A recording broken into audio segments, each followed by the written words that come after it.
नमस्कार, आप देख रहे हैं द न्यूज़ बर्ड और मैं हूं आपके साथ कृति सुधा। खबरों पर जाने से पहले एक नजर डालते हैं आज की हेडलाइंस पर। भारतीय हथकरघा प्रौद्योगिकी संस्थान द्वारा डू इट योरसेल्फ हथकरघा गतिविधियां, जन जागरूकता कार्यक्रम का शुभारंभ। नीट के डमी विद्यार्थियों से जुड़ा मामला, सीबीआई की टीम ने जोधपुर आयुर्वेद विश्वविद्यालय के 6 विद्यार्थियों से की पूछताछ।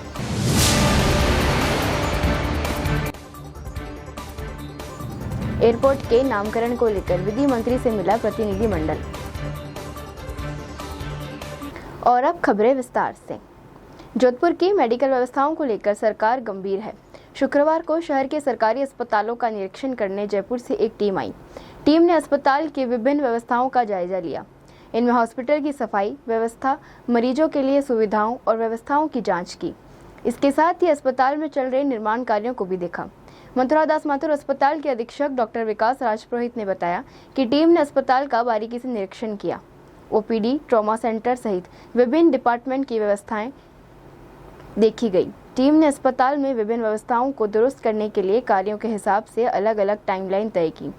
निर्माण कार्यों के लिए पीडब्ल्यूडी डिपार्टमेंट को तय समय सीमा में पूरा करने के निर्देश दिए गए।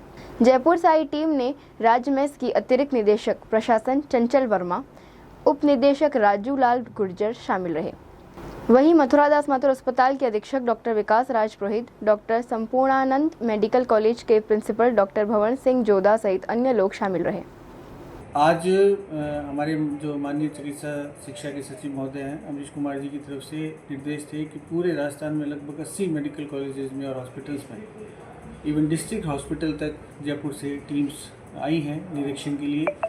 और उसी क्रम में आज हमारे यहाँ अतिरिक्त निदेशक महोदया जो चंचल जी वर्मा और उनकी पूरी टीम ने पूरा सघन निरीक्षण किया है, जिसमें उन्होंने स्पेशली साफ़ सफाई, मेंटेनेंस, सिविल का काम, इलेक्ट्रिकल का काम और जो पीडब्ल्यूडी की चौकी की इंस्टॉलेशन है, फायर एक्सटिंग्विशर, फायर फाइटर्स आदि सभी जो सिस्टम्स को चेक किया है। उसके अलावा जो सामान्य वार्डों में जैसे बायो वेस्ट मैनेजमेंट है और स्टाफ का प्रेजेंस है, अटेंडेंस है, साफ़ सफाई है, आईसीयू की ऑक्यूपेंसी है, इसके अलावा इवन छतों तक, बेसमेंट तक, मतलब बहुत ही सघन निरीक्षण किया गया है। और उसकी एक चेकलिस्ट भी जारी की गई थी जिसको हमें कंप्लायंस करना है और जो कुछ कमियां बताई गई है उसको हमें शीघ्र विदिन 2-3 डेज उसको पूरा करके उनके निर्देशों की पालना करनी है।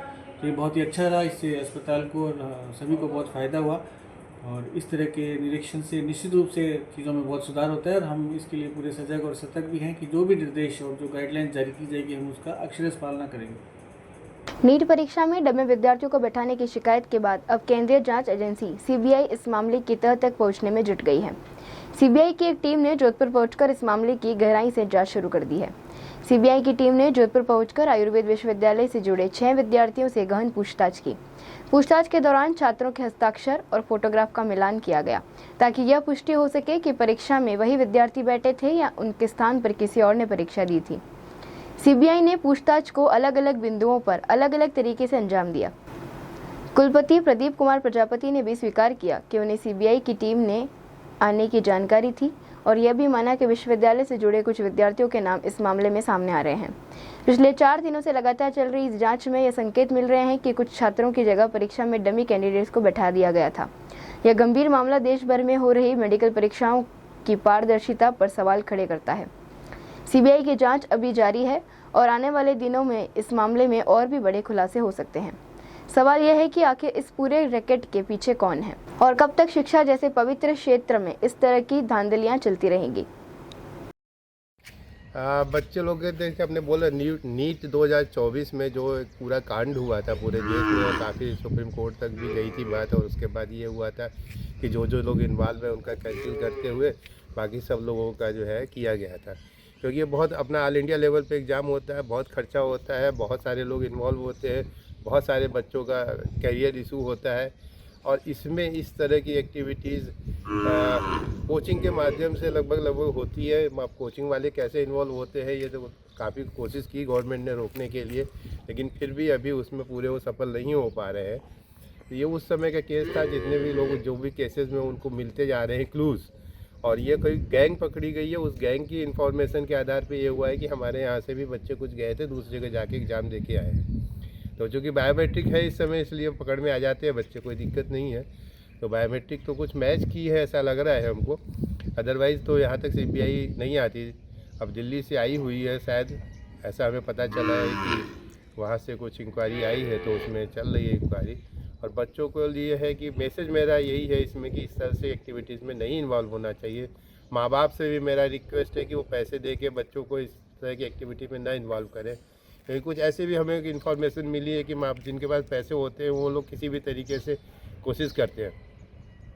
हमको अपना भी याद है, क्योंकि हमारा भी एग्ज़ाम जब हुआ था, हम जब खुद 83-84 में हमने एग्ज़ाम दिया था, तो उस समय भी एक बार कैंसिल होकर दोबारा CPMT हुआ था।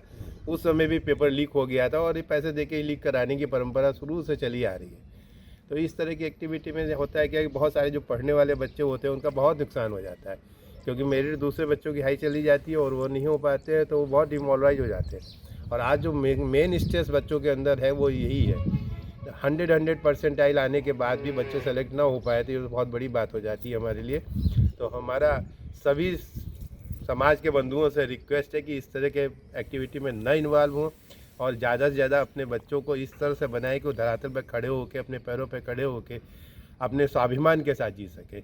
इस तरह से तो फिर कुछ जब पता चलता है तो बच्चे डिमोरलाइज ही होते हैं, इसमें कोई। राजस्थान के जैसलमेर में पकड़े गए सरकारी कर्मचारी शकूर खान पर पाकिस्तान के लिए जासूसी करने के आरोप के बाद राजनीतिक हलकों में हलचल मच गई है। शकूर खान जो पूर्व कांग्रेस मंत्री साले मोहम्मद के निजी सचिव रह चुके हैं, पर आरोप है कि उन्होंने बिना सरकारी अनुमति के 7 बार पाकिस्तान की यात्रा की और वहां से जुड़े हैंडलर्स को भारत की सुरक्षा से संबंधित संवेदनशील जानकारी प्रदान की। जैसलमेर में पूर्व कैबिनेट मंत्री साले मोहम्मद के निजी सचिव रहे शकूर खान की गिरफ्तारी के बाद पोखरण विधायक महंत प्रताप पुरी ने इस पूरे मामले में कड़ी प्रतिक्रिया दी है। उन्होंने इसे राष्ट्रीय सुरक्षा के लिए गंभीर खतरा बताया और कांग्रेस पार्टी पर तीखा हमला किया। प्रताप पुरी ने कहा कि एक और हमारी सेना ऑपरेशन सिंदूर के तहत पाकिस्तान और आतंकवादियों से लड़ रही है, वहीं दूसरी ओर एक पूर्व कैबिनेट मंत्री का निजी सचिव जासूसी के आरोप में पकड़ा गया है। यह अत्यंत गंभीर विषय है। पूरा देश राष्ट्रभक्ति से ओतप्रोत होकर के सेना के साथ खड़ा था। देश का शीर्ष प्रतिनिधित्व हो, चाहे देश का प्रत्येक आम नागरिक हो, यहाँ तक कि माताएं बहनें हो, चाहे बच्चे हो, चाहे बाल हो या वृद्ध हो, पूरा का पूरा दुश्मन देश से लोहा लेकर के उनको सबक सिखाने में सेना के साथ खड़ा था। और उस समय देश के अंदर रहने वाले, देश का अन्न जल खाने वाले और देश के नागरिक कहलाने वाले देश के गद्दार के साथ खड़े, और वो भी सीमांत क्षेत्र में। और अपने पोखरण और जैसलमेर और बाड़मेर का सीमांत क्षेत्र हम सब जानते हैं कि बहुत ही हमारे लिए सेंसिटिव और अति संवेदनशील इन लोगों ने बना रखा है। इस परिस्थिति में यदि घर में रह करके, यहाँ रह करके, पड़ोस में रह करके, और यहाँ तक कि राजस्थान के पूर्व कैबिनेट मंत्री का 5 वर्ष तक निजी सचिव रह करके वो पाकिस्तान की खुफिया एजेंसी के साथ मिलकर के क्या क्या उसने किया होगा, कल्पना से परे है। और 5 साल तक पूर्व मंत्री जी भी क्या इसके बारे में जानते नहीं थे। व्यक्ति के हाव भाव से, व्यक्ति के व्यवहार से सब पता चल जाता है कि व्यक्ति कौन है, क्या है और क्या कर रहा है। 5 साल तक उसको निजी सचिव रखा है। और जहाँ तक है, इसने 7 के आसपास पाकिस्तान की यात्राएं भी की है। तो क्या ये कभी मंत्री जी के साथ गया कि नहीं गया, इसका भी पता होना चाहिए। और अपने विभाग को बिना बताए गया, यानी सबसे बड़ा तो आश्चर्य और चिंता इस बात की हो रही है कि इतने बड़े कैबिनेट मंत्री के निकट रह करके इतना सारा देश के साथ धोखा करना और पीठ में छुरी घोंपने का जो काम किया है, ये बहुत निंदनीय है। और हम सबको सचेत भी किया है कि अपने पास में, पड़ोस में रहने वाले लोग किस चेहरे में हैं और अंदर उनका क्या भाव है। बहुत ही अति खतरनाक, एक सामान्य बात नहीं है। राजस्थान के कैबिनेट में बैठ करके शपथ लेकर के राष्ट्र की भक्ति की बात करने वाले और शपथ को लेकर के रखने वाले, वो अपना निजी सचिव भी ऐसा रख सकते हैं, तो पता नहीं क्या क्या होता है। और आम व्यक्ति से भी ज़्यादा खतरनाक बड़े लोगों के पास बैठने और वहाँ जा कर के देश के लिए गद्दारी करना, इससे भी ज़्यादा बहुत ही निंदनीय है और बहुत चिंताजनक विषय है। ये तो जांच का विषय है, परंतु वो कैबिनेट मंत्री थे। कैबिनेट मंत्री के पास पूरा राजस्थान का उनका बहुत बड़ा विषय होता है। वो कैबिनेट के निर्णय जब होते हैं उसमें कैबिनेट मंत्री बैठते हैं, बड़ी नीतियां बनती है प्रदेश की तो बैठते हैं, तो निश्चय उनके निजी सचिव तक पता नहीं कौन कौन सी उनके निजी सचिव होने के नाते क्या क्या बातें गई, किन किन फाइलों को उन्होंने देखा होगा, किन किन कामों को उन्होंने देखा होगा, क्या क्या योजनाएं बनी, पूरा का पूरा पता नहीं क्या इसने किया होगा, वो तो वही जाने। और जब पूछताछ में गहनता से पूछेंगे तो शायद और भी बहुत गहरे राज उगल सकते हैं। यदि कोई संवेदनशील गतिविधि अथवा सरकार की कोई नीति बनेगी तो निश्चय ही होगी। और मेरा तो ये कहना है कि सबकी जांच होनी चाहिए। मंदिरों में आकर के देखिए, मस्जिदों में जाकर के अंदर जाके घुस करके देखिए, और सब जगह जाकर के देखेंगे तो राष्ट्र विरोधी, राष्ट्रभक्ति के ओतप्रोत कहाँ क्या क्या काम होते हैं और किस प्रकार का पाठ्यक्रम है, क्या उनको पढ़ाया जाता है, क्या सिखाया जाता है, वो सारा का सारा सामने आ जाएगा कि कितने उपयोगी है और वहाँ कौन रह रहे हैं। देखिए, सरकार अपने स्तर पर कर ही रही है, हमारे से भी बड़े बहुत सारे जनप्रतिनिधि भी हैं और सरकार की एजेंसियां हैं। वो पहले सरकार की जो एजेंसी है, भारत सरकार की, बहुत गहनता से उन्होंने पूरी जांच की, तब जाके उसके गिरेबान में हाथ डाला है। आम जनता को और उनके घर वालों को और उनके पड़ोस वालों को भी पता नहीं चलने दिया। ये मैं खुफिया एजेंसी को भी बहुत बहुत इस बारे में हम लोग कहेंगे कि धन्यवाद है कि देश के अंदर छुपे हुए दुश्मन किस रूप में रहते हैं और व्यवहार क्या करते हैं, उनको भी ये खोजबीन करके निकाल के ले आ रही है। भारतीय हथकरघा प्रौद्योगिकी संस्थान द्वारा डू इट योरसेल्फ हथकरघा गतिविधियां जन जागरूकता कार्यक्रम का शुभारंभ केंद्रीय लोक निर्माण विभाग के अधिशासी अभियंता सिविल तरुण चौहान ने किया। यह पल 7 अगस्त को मनाए जाने वाला 11वीं राष्ट्रीय हथकरघा दिवस के उपलक्ष्य में आयोजित होने वाला समारोह की शुरुआत का प्रतीक है।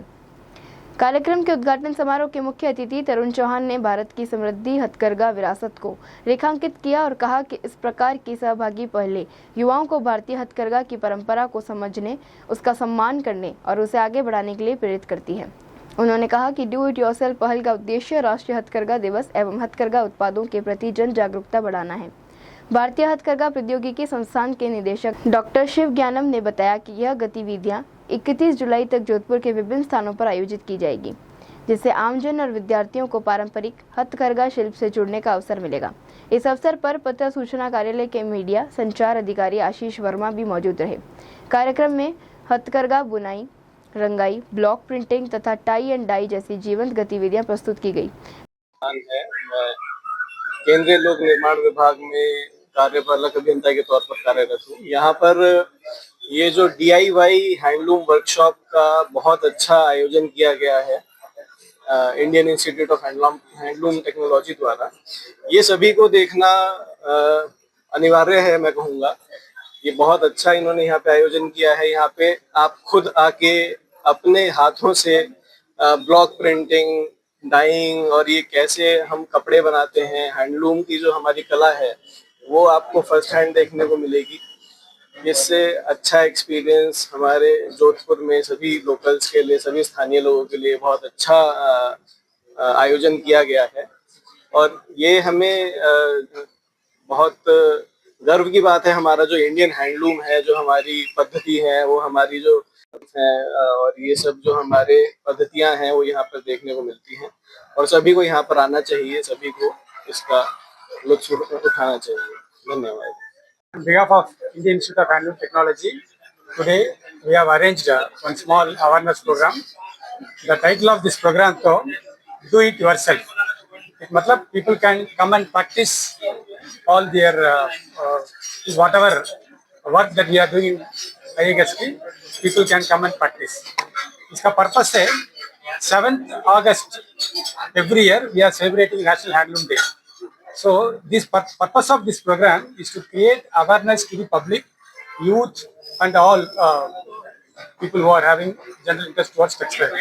So today through this कार्यक्रम we are inviting all the public and youth to take part and experience the handloom weaving, experience the block printing, experience the tie and dye. All these techniques are quite popular in Rajasthan.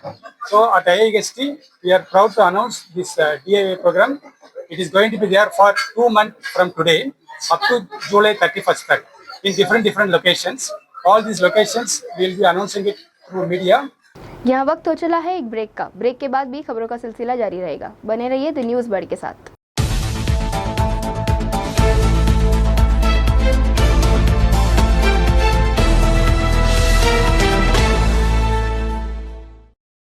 Break के बाद एक बार फिर से आपका स्वागत है।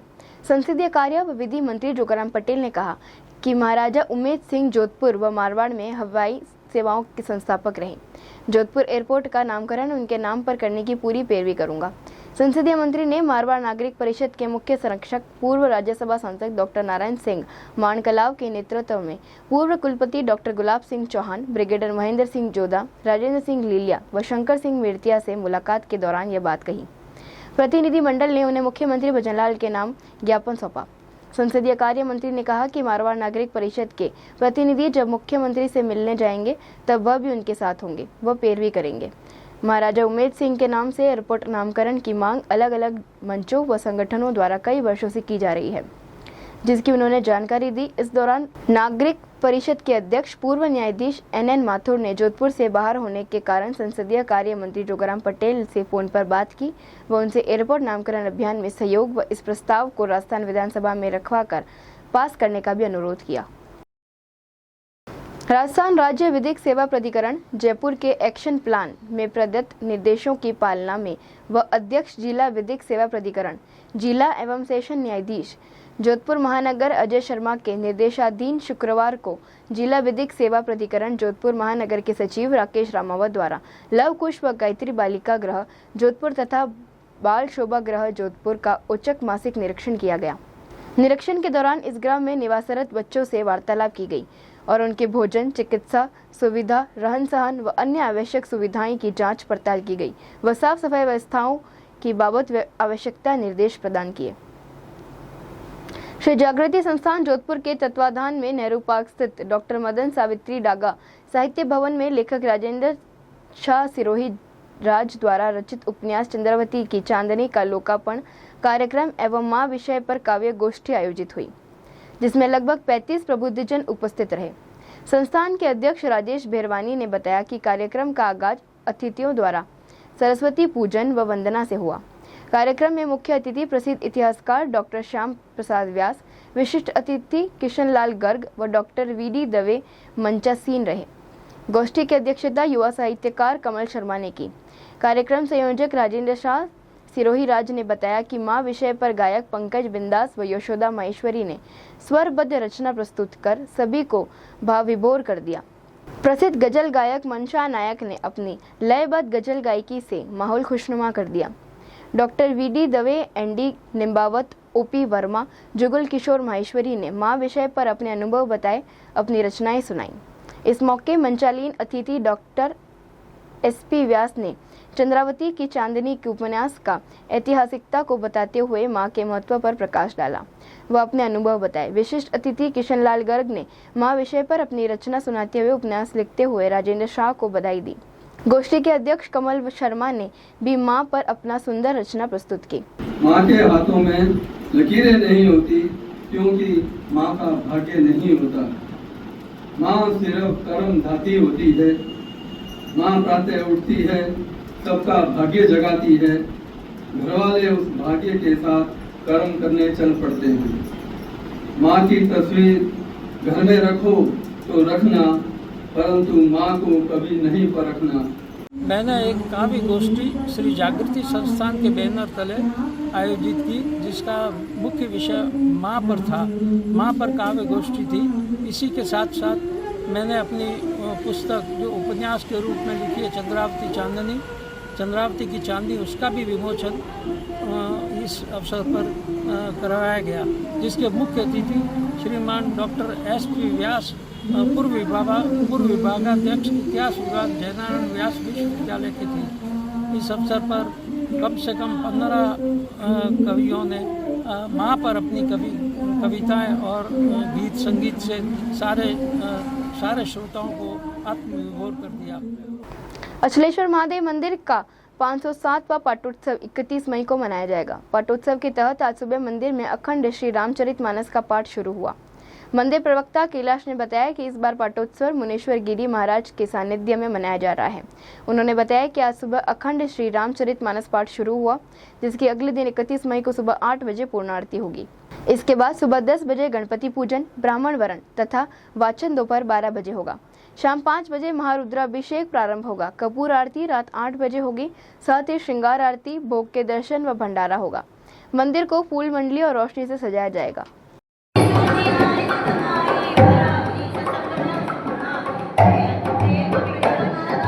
श्री अचलनाथ महादेव मंदिर कटला बाजार जोधपुर में स्थित है। जोधपुर में अचलनाथ महादेव मंदिर शहर का सबसे प्राचीन मंदिर है। इस मंदिर में 507वां पाठोत्सव के महाउपलक्ष्य में महंत मनुष्य जी महाराज के सानिध्य में 3 दिवसीय कार्यक्रम चल रहा है। इसकी तैयारी पिछले 8 दिन से चल रही है। अभी कल रात शाम को ही त्रिवेदी द्वारा भजन संध्या का आयोजन हुआ और उसमें सैकड़ों की तादाद में यहाँ पे भगत लोग ने भजन संध्या में आनंद लिया। आज प्रातःकाल सुबह 9:30 बजे से अखंड रामायण का पाठ प्रारंभ हुआ। इस पाठ में महाराज के शिष्य कंचनगिरी जी महाराज दिल्ली से पधारे, उन्होंने इसका शुभारंभ किया। कल 31 तारीख को अचलनाथ महादेव मंदिर के जो पाठोत्सव कार्यक्रम है, इसमें सुबह 8 बजे से महारुद्राभिषेक, विद्वान ब्राह्मणों द्वारा पुण्यवाचन का धार्मिक अनुष्ठान होगा। इस के में सामने मंदिर को बिजली, ऋतुफल, दूध से महादेव जी का अभिषेक कार्यक्रम का। इसके पश्चात जोधपुर के संत महात्मा और भक्तगण प्रसादी लेंगे और इसी कार्यक्रम में शाम को 7:30 बजे श्रृंगार आरती के दर्शन होने होंगे। आइए अंत में एक बार फिर से नजर डालते हैं इस वक्त की खास हेडलाइंस पर।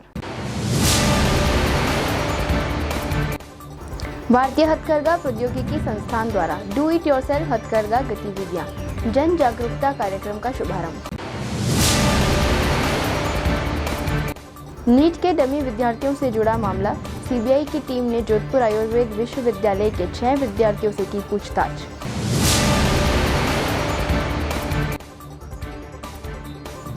एयरपोर्ट के नामकरण को लेकर विधि मंत्री से मिला प्रतिनिधिमंडल। अभी के लिए फिलहाल इतना ही। राज्य की और बड़ी खबरें जानने के लिए देखते रहिए द न्यूज़ बर्ड। नमस्कार।